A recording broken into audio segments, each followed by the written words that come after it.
মমতা দি যে নিজেই ভোটে জিততে চায় না তার জল জ্যান্ত প্রমাণ আমি। বলো কেন বলছি? বলতে তো পারবে না, তোমরা আবার তো মূর্খ জাতি। তো শোনো কেন উনি হাঁটতে চাই। যখন আমি আমি আমার বয়স হয়নি, আমি লক্ষ্মী ভান্ডার পাই না, ইটস ওকে, কিন্তু যখন যুবসাথী চালু হয়েছে আমি তো মহা খুশি ভাই। মাসে 1500 করে টাকা, কম টাকা কি বলো?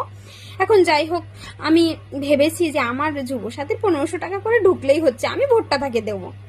কিন্তু সে কি করলো?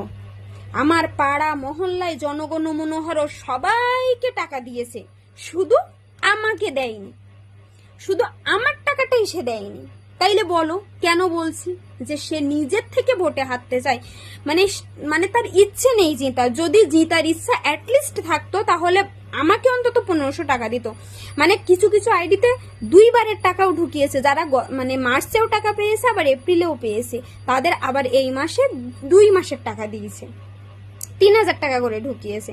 ঠিক আছে, তো বলি মমতা দি, তুমি যে মানে দুর্নীতি করো না, তাই যুবসাথীর টাকার মাঝে আমি পুরোপুরি ভাবে মানে বুঝে গেছি যে তুমি কি পরিমাণ দুর্নীতিবাজ। এখানে টাকা, এখানে যুবকদের টাকাও তুমি মেরে খেয়ে দিচ্ছ। আবার বলছো সব যুবসাথীদের আমি টাকা দিচ্ছি। না, আমি কোনো টাকা পাইনি, আমি ভোটও দেব না।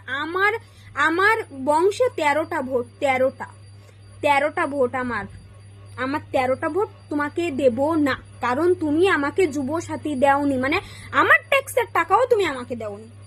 তাহলে তোমাকে কেন ভোট দেব আমি? ভোট দিয়ে দেবো।